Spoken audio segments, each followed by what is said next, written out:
नमस्कार। आप सभी के अपने चैनल सनातन धर्म ज्ञान पर एक बार फिर से बहुत बहुत स्वागत है। आशा करते हैं कि आप और आपके परिवारजन सभी स्वस्थ होंगे और बहुत ही अच्छे होंगे। तो आज हम आपके लिए बहुत ही अद्भुत जानकारी लेकर आई हैं। तो बिना समय व्यर्थ किए लेकर चलते हैं आपको आज के अद्भुत क्रमांक की ओर। यह बात है श्री कैंची धाम की, जहाँ पर सायंकाल के समय हो रहा था। महाराज जी विश्राम की अवस्था में जा चुके थे। कुटिया की और दादा मुखर्जी महाराज जी की व्यवस्था में लगे हुए हैं। महाराज जी कुटिया के भीतर अपने तख्त पर अपनी सैया पर सोने की तैयारी कर रहे हैं। दादा मुखर्जी महाराज जी की सारी व्यवस्थाएं सोने का प्रबंध कर रहे हैं। तो इस बीच में महाराज जी दादा मुखर्जी को इंगित करते हुए कहते हैं कि दादा, क्या तुम जानते हो कि ईश्वर मनुष्य के लिए इस धरा पर जितने भी प्राणी हैं उन सभी के लिए व्यवस्था पहले से ही तैयार कर देता है। तो जैसे ही महाराज जी के वचन दादा मुखर्जी के कानों में पड़ते हैं, दादा मुखर्जी ज्ञान लेने की अवस्था में बैठ जाते हैं और महाराज जी की वाक्य को बड़े ही ध्यान से गौर से सुनते हैं। महाराज जी कहते हैं कि ईश्वर सर्वज्ञ है, ईश्वर सर्वशक्तिमान है, ईश्वर को सब कुछ पता है। और जब कोई भी मनुष्य, जब कोई भी प्राणी इस धरा पर, इस धरती पर जन्म लेता है या माँ के गर्भ में आता है, तो ईश्वर उस शिशु में होने वाले शिशु के पहले ही सारी व्यवस्थाएं तय कर देते हैं। महाराज जी आगे कहते हैं कि मनुष्य बहुत बहुत ही मूर्खतापूर्ण कार्य करता है। जीवन में वह मूर्खतापूर्ण कार्य क्या करता है? महाराज जी कहते हैं कि मनुष्य सदैव चिंताओं से घिरा रहता है, सदैव चिंतित रहता है। मनुष्य सदैव आने वाले कल को सोचकर अपने आज की, अपने वर्तमान के समय को नष्ट करने में लगा रहता है और उसे ये ज्ञात भी नहीं है कि आज की जो खुशियां हैं उसको वह गवा रहा है। अब आने वाले कल में क्या होगा, मेरे आने वाले कल की कोई तैयारी नहीं है, यह सोच सोच कर अपना रक्त यूं ही समाप्त कर लेता है। तो महाराज जी के जब ये वाक्य दादा मुखर्जी सुनते हैं तो ध्यान से हो- बड़े ही किरदार में हो जाते हैं। तो महाराज जी जब ये संदेश दे रही हैं, तो इस संदेश से आज हम क्या सीख सकते हैं? देखिए, महाराज जी के शब्दों में गहराई को यदि हम समझे, तो महाराज जी कहना चाहते हैं कि ईश्वर इतने सर्वशक्तिशाली हैं, इतने शक्तिमान हैं और सर्वज्ञ हैं और इतने ज्यादा अपने जो बालक हैं, उनके बच्चे हैं, यानी कि हम उनका बहुत ध्यान रखते हैं। ध्यान इसलिए रखते हैं क्योंकि जैसा महाराज जी कहते हैं कि जब शिशु गर्भ में होता है तो ईश्वर उसके पूरे जीवन का प्रबंध ध्यान से कर देता है, पूरे जीवन का प्रबंध पहले ही तय कर लेते हैं। तो कहने का आज आशय यह है कि जब हम वर्तमान युग में हम अपना जीवन यापन कर रहे हैं, तो हम सभी बहुत ही समस्याओं से ग्रस्त और 100% यह बात सत्य है। महाराज जी भी हम अपने आने वाले कल को लेकर इतने चिंतित हैं, इतना हमने अपने मस्तिष्क में बोझ रखा हुआ है। आने वाले कल के लिए हम आज का वर्तमान निश्चित तौर पर नष्ट कर रहे हैं। अपने आने वाले समय को सोच सोच कर आज के पलों को हम नष्ट कर रहे हैं। आज की जो छोटी-छोटी खुशियाँ हैं, जो जीवन में आ रही हैं, हम उनको नज़रअंदाज कर रहे हैं।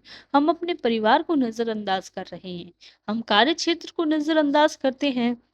हम आने वाले कल की समस्याओं को सोच-सोच कर, आने वाले पल में मेरा क्या होगा? आने वाले पल में यह चीज़ ठीक कैसे होगी? या आज मेरे पास नहीं है, उसको प्राप्त करने की होड़ में, मैं आज का जो वर्तमान समय है, जो खुशियाँ हमारे इर्द-गिर्द हैं, उन सभी को हम नष्ट कर रहे हैं। क्या हम सब यह नहीं कर सकते? यह प्रश्न आप अपने आप से पूछिए और देखिए, आपके मन को शांत रखकर यह प्रश्न एक बार अवश्य पूछिए कि क्या यह सही नहीं है? क्या ऐसा हम नहीं कर सकते? हमें क्या करना चाहिए?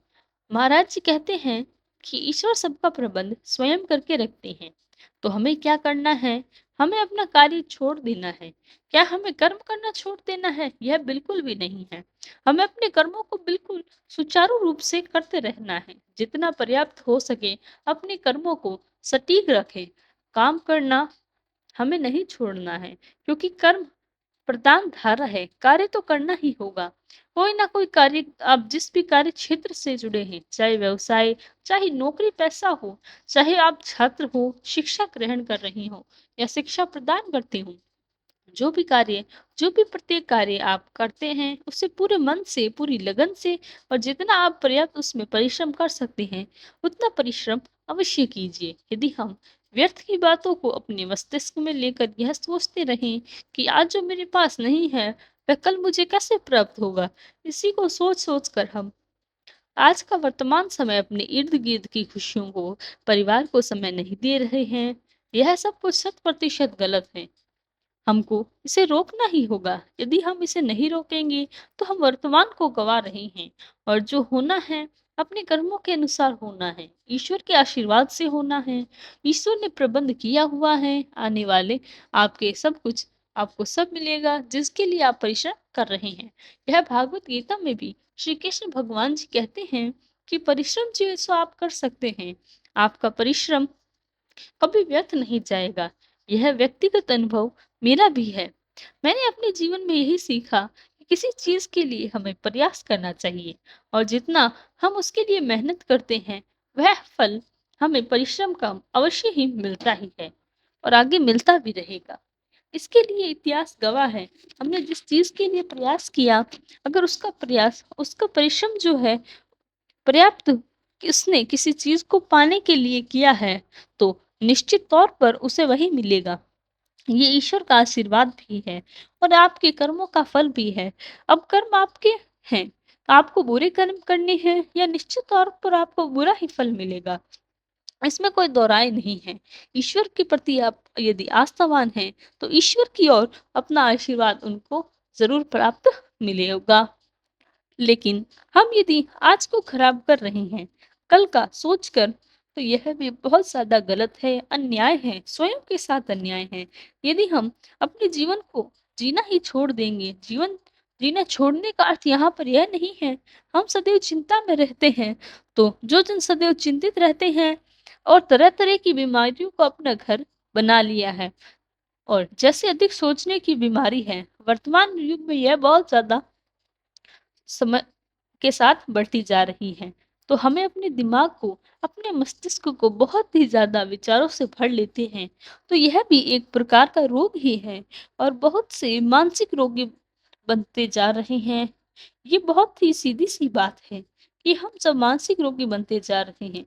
मानसिक रोग कोई रोग नहीं है, इसका कोई इलाज भी नहीं है, क्योंकि मानसिक रोग विचारों में पनप रहा है। यदि आप अधिक विचार मस्तिष्क में लाते हैं, तो आपकी मानसिक रोग, इसलिए सोचने का कार्य आपको नहीं है। आपका कार्य है केवल परिश्रम करना, अपना कर्म करना और कर्म के अनुसार सफल फल आपको प्रतीक्षा भी करनी है। उस कर्म का फल आपको ज़रूर मिलेगा। यही सटीक कर्म है, जो भी चिंता से मुक्त है। जीवन में जो हमें मिला है, उसके प्रति संतुष्ट रहें और अपने परिश्रम के अनुसार प्रतीक्षा करते रहें, तो वह सफल भी हो रहे हैं। आपने देखा होगा जीवन में लोग जिन्होंने जितना परिश्रम किया और उस पद पर विराजमान हैं, उसमें ईश्वर का आशीर्वाद भी है और उनका परिश्रम भी है। तो उसके लिए हमें कुछ और अधिक करना है। आज हम क्या कर रहे हैं? कर्म करने के साथ-साथ अधिक सोच-विचार कर रहे हैं। अधिक सोच-विचार करना का कार्य आपका नहीं है। आपका कार्य है परिश्रम करना और प्रतीक्षा करना, उन कर्मों के अनुसार फल भोगने के लिए। तो हमें क्या करना है? हमें करना यही है कि व्यर्थ के विचारों को अपने आप से, स्वयं से दूर करें और अच्छा इसका उपाय मैं आपको यही बताऊँगी कि आप अब एक बहुत ही सटीक उपाय है। जब भी आपके मस्तिष्क में व्यर्थ के विचार आए, तो उस समय आपने उन विचारों को रोकने के लिए हनुमान चालीसा का सहारा ले लेना चाहिए। श्री राम नाम का जाप का सहारा ले लेना चाहिए। ये इतने कल्याणकारी हैं कि व्यर्थ के विचारों को वही रोक देते हैं और ईश्वर के प्रति आपकी जो रुचि है उसको बढ़ाने का कार्य करते हैं। तो होगा क्या? आप मान लीजिए, आपको कहा जाता है कि इसका एक वैज्ञानिक कारण भी बता रही हूँ। वैज्ञानिक कारण यही है कि जब आप बार-बार राम नाम का जाप करते हैं, हनुमान चालीसा का जाप करते हैं, तो आपकी जो वाणी है, आपका जो मस्तिष्क है, उसके विचारों में जो पनपती हुई वो श्री हनुमान चालीसा के प्रति और राम जी के प्रति, ईश्वर की आस्था के प्रति आपकी बढ़ने लग जाती है। जब आप खाली समय में स्वयं को पाएँगे, आप भी यही करें। आपके मुख से श्री राम नाम का जप निकलेगा या हनुमान जी की हनुमान चालीसा का जो आप कर्म करेंगे, जो भी आप सेवा देंगे, वाणी के अनुसार वही आपकी वाणी पर विराजमान हो जाएँगे। इसी को सरस्वती माता का विराजमान होना कहा गया है। जितना अभ्यास आप करेंगे, वह अभ्यास जिस चीज़ से आप अभ्यास आरंभ करेंगे, उसी चीज़ से अभ्यास भी हो जाएगा। आपकी वाणी उसी चीज़ के लिए अभ्यस्त हो जाएगी। जब आप ईश्वर का नाम ले रहे होते हैं, तो आपकी वाणी भी ईश्वर के नाम के प्रति अभ्यासरत होती है। आप यह पाएँगे कि आपके प्रत्येक कर्म में माँ सरस्वती का वास है और प्रत्येक कार्य का बनेगा। ये एक वैज्ञानिक कारण मैंने आपको बताया। इसलिए कहा जाता है कि सदैव खाली समय में भगवान का नाम लें, ईश्वर का नाम लेने से वैज्ञानिक तौर पर भी हमको बहुत ही फ़ायदा होता है, क्योंकि उससे हमारे मन में एक सकारात्मक ऊर्जा का विचार पैदा होता है। तो इसीलिए व्यर्थ के विचारों से स्वयं को बचाइए और आज हमारा युग जो है ये इतना ज़्यादा खराब होता जा रहा है। इसलिए हम लोगों को क्या करना है कि मानसिक रोग से बचते चले जाना है। मानसिक रोग कोई रोग नहीं है, रोग केवल मन का है। जिसको आपने मान लिए, आपने उसको कुंठित बना लिया है। जब आपका मस्तिष्क इन कुंठाओं में गिर जाता है और आपको रोग हो जाता है, तो अंत में मानसिक रोगी घोषित कर दिया जाता है। तो इसीलिए व्यर्थ के विचारों को सोचने से बचिए, ईश्वर का नाम ज़्यादा से ज़्यादा लें। आपके जीवन में बहुत बहुत ही अद्भुत जीवन परिवर्तन आएँगे और आप खुद ही चाहेंगे, हमें अंदर से ही आज के जो लोग आध्यात्मिक की ओर जाना चाह रहे हैं, वह असफल हो रहे हैं। उसका कारण यही है कि वह अध्यात्म की ओर जाना तो चाहते हैं, लेकिन अपने विचारों को नहीं छोड़ रहे हैं। विचारों को छोड़ेंगे, आध्यात्मिक आपको आकर्षित करेगा और स्वयं आप ईश्वर के होते चले जाएँगे। तो यह आपके जीवन में आप स्वयं अनुभव करेंगे। इसी प्रकार जैसे आज के क्रमांक में मैं आपको बता रही हूँ, ऐसे ही अनुभव औरों को भी मैंने साझा किए। यही कामना करती हूँ और इसी कामना के साथ आपसे विदा भी लेती हूँ। आशा करते हैं कि आपको आज का क्रमांक बेहद ही पसंद आया होगा। यदि आपके लिए क्रमांक लाभदायक था, तो क्रमांक को लाइक, कमेंट, शेयर और चैनल को सब्सक्राइब करना ना भूलें। कल फिर मुलाकात होगी ऐसे ही एक अद्भुत क्रमांक के साथ। तब तक के लिए धन्यवाद। जय गुरुदेव।